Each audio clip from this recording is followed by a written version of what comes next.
The last few months of my grandmother's life were strangely quiet, but also full of small warnings I didn't understand at the time. Looking back now, I realize she was preparing me.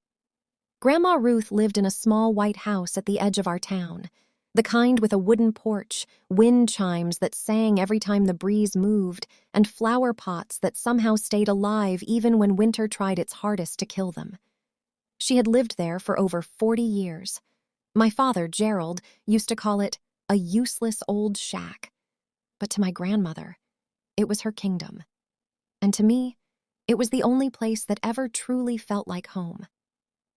My parents divorced when I was 12. My dad remarried almost immediately. His new wife, Patricia, was the kind of woman who smiled with her mouth but never with her eyes. After that, things between my dad and me slowly started to fade. Phone calls became shorter, visits became rarer, and eventually, the only person who always had time for me was Grandma Ruth. Every Sunday, I drove to her house after church. Sometimes we baked peach pies. Sometimes we just sat on the porch drinking tea and watching the neighborhood dogs chase squirrels like it was the Olympics. But one thing never changed. Grandma Ruth was careful with money. Extremely careful.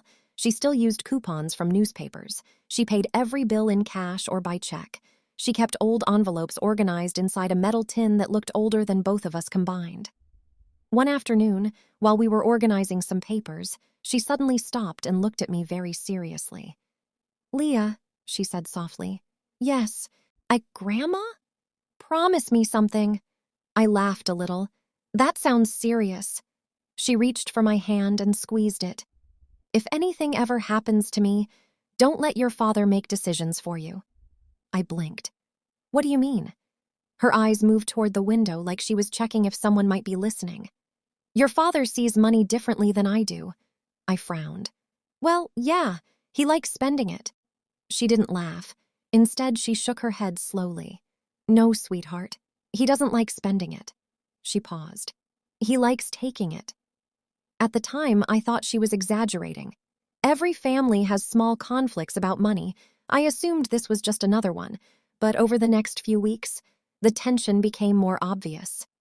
My father started visiting Grandma more often, which was strange.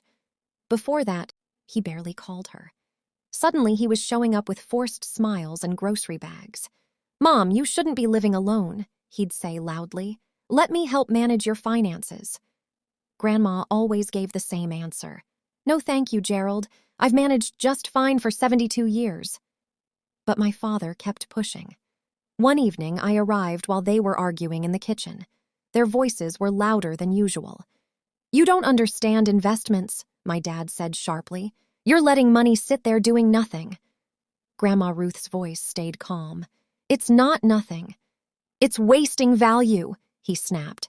Then she said something that made the room go completely silent. "I know exactly where every dollar is." I stood awkwardly in the doorway. Should I come back later?" My father turned around quickly. His expression changing instantly. "Oh, Leah, hi." Fake smile. Always the fake smile. Grandma noticed it too. She gently patted my arm and whispered, "Come help me with the garden." That was her way of ending the conversation. We spent the rest of the evening planting tomatoes like nothing had happened. But before I left that night, she gave me something. A small brown book. It looked old and worn with faded numbers printed on the front. "Just hold on to this for me," she said. "What is it?" "Something important." I opened it quickly. Inside were bank entries, small deposits made over many years. Some were $10, some were $50, some were a few hundred. "Grandma," I laughed softly, "this looks like a regular savings book." She smiled, but there was something mysterious behind it. "Look, sometimes the simplest things hold the biggest secrets." I raised an eyebrow. "Are you being dramatic again?" She chuckled. "Maybe." Then she grew serious again. "If anyone ever tells you it's worthless, don't believe them." I shrugged. "Okay, Grandma." Honestly, I didn't think much about it. I slipped the book into my bag and forgot about it for weeks, until the day she died. The call came early in the morning. My father's voice sounded strangely flat. "Your grandmother passed away last night." I felt the world tilt. Grandma Ruth had been my anchor for years, and suddenly, she was gone. The funeral happened 3 days later. Gray sky, cold wind, too many relatives pretending to care.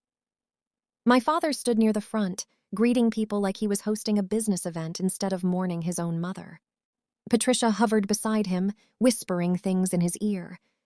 I stayed near the back. The pastor spoke about Grandma's kindness, her generosity, her strength. I could barely hear any of it. My chest felt hollow. When the service ended, people began placing flowers near the casket. That's when my father suddenly pulled something out of his coat pocket, the savings book, the same one Grandma gave me. I frowned. "Where did you get that?" He rolled his eyes.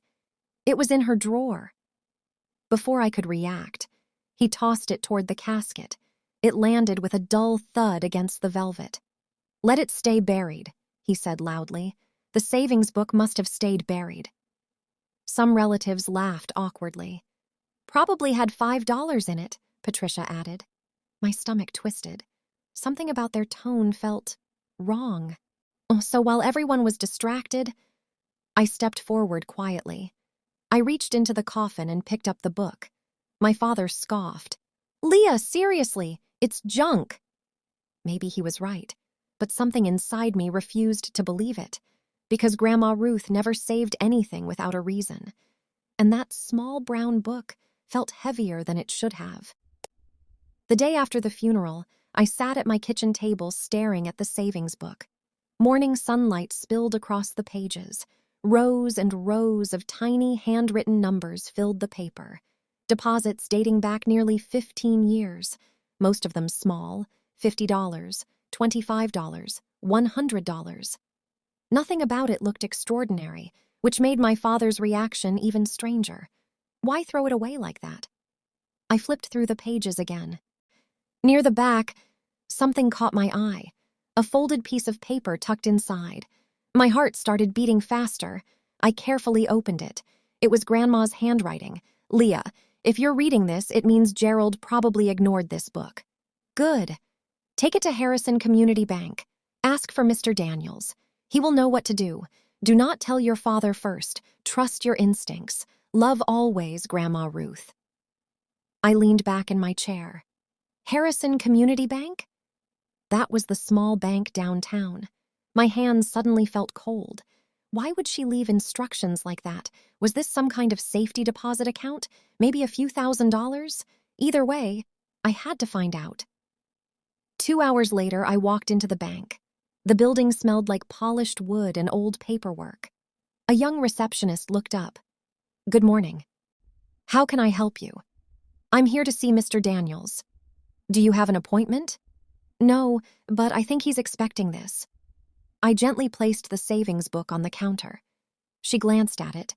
Then something strange happened. Her expression changed immediately.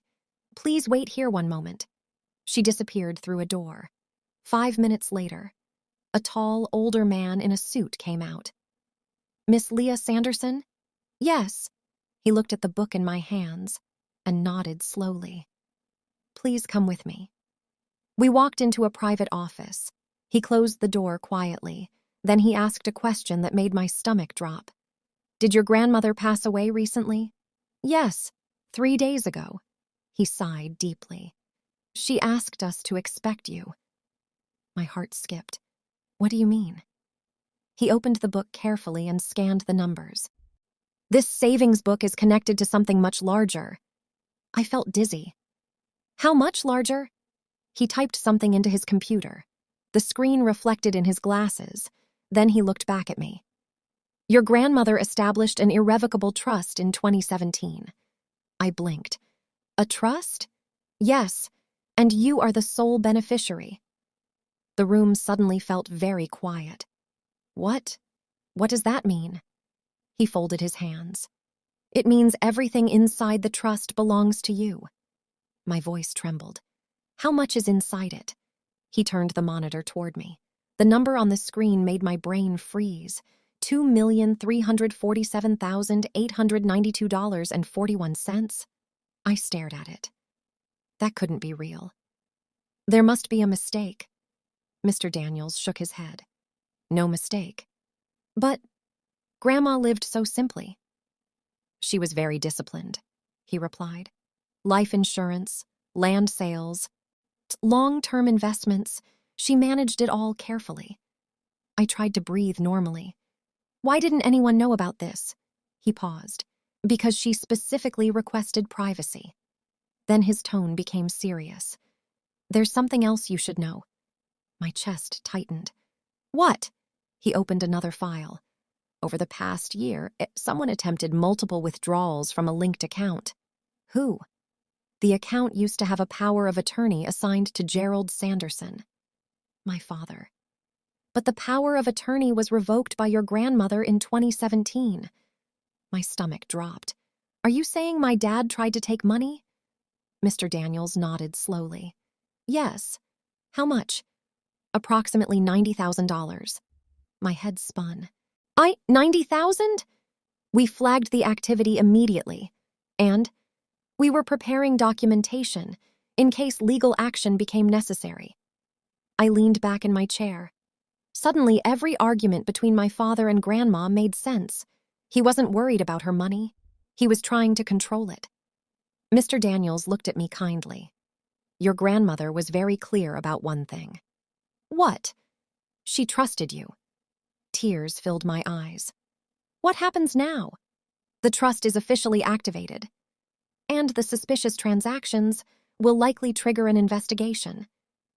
Just as he said that, my phone buzzed. Dad calling. I stared at the screen. What would you do if this happened to you? I whispered. Should I answer or pretend I knew nothing? Either way, I had a feeling my father's world was about to collapse. 3 weeks later, the truth exploded. It started with a phone call, not from my father, from the police. Miss Sanderson, we'd like to speak with you regarding potential elder financial exploitation. My hands shook. Is this about my grandmother? Yes. Apparently, the bank had submitted all documentation to investigators, and the evidence was overwhelming. Unauthorized withdrawal attempts, forgery suspicions, and digital logs showing who accessed the account, my father. But the final piece of evidence came from somewhere none of us expected. The funeral. Remember the moment when my dad threw the savings book into the casket? Someone had recorded it. Kyle, my stepbrother. He filmed most of the funeral on his phone. Later, when investigators asked if anyone had video, he handed it over. The footage showed my father laughing. Let it stay buried, he said. The savings book must have stayed buried. To investigators, that statement looked very suspicious, especially when combined with the bank records. Within days, the town started talking. Our town wasn't big. News spreads fast. Did you hear Gerald tried to steal from his own mother? $2 million she left the granddaughter. Can you imagine? My father called me non-stop. At first, he sounded angry. Leah, what did you tell the bank? Then desperate. You know how these things get misunderstood. Then furious again. You're ruining this family. Finally, the calls stopped. 2 months later, the charges were filed. Elder financial exploitation, fraud, attempted theft. I attended the court hearing quietly. My father looked older than I remembered. Gray hair, tired eyes. He avoided looking at me. For a moment, I almost felt sorry for him. But then I remembered Grandma's voice. If anyone tells you it's worthless, don't believe them. She had protected me, even after she was gone, and now, her plan had worked. The judge ruled the trust completely valid. My father lost his case, his reputation, and eventually, his freedom. As for me, I didn't buy a mansion. I didn't buy a sports car. Instead, I did something Grandma Ruth would have loved. I paid off my student loans, bought a small house with a porch, and planted tomatoes in the garden, just like she used to, because sometimes the greatest revenge isn't destroying someone. It's living the life they tried to take from you. A moral of the story. My grandmother taught me something powerful. Real wealth isn't loud, it doesn't show off. It protects the people you love, even after you're gone. Her quiet planning changed my entire life, and it reminded me that sometimes the people who underestimate you are the same ones who reveal their true character when money appears. But love, wisdom, and patience will always outlast greed. If my story touched you, hit that subscribe button for more emotional tales from Jossy Revenge. And even if it didn't, come on, subscribe anyway. I'll win you over next time. Drop a comment, like the video, and let's keep the stories alive. Thanks for watching.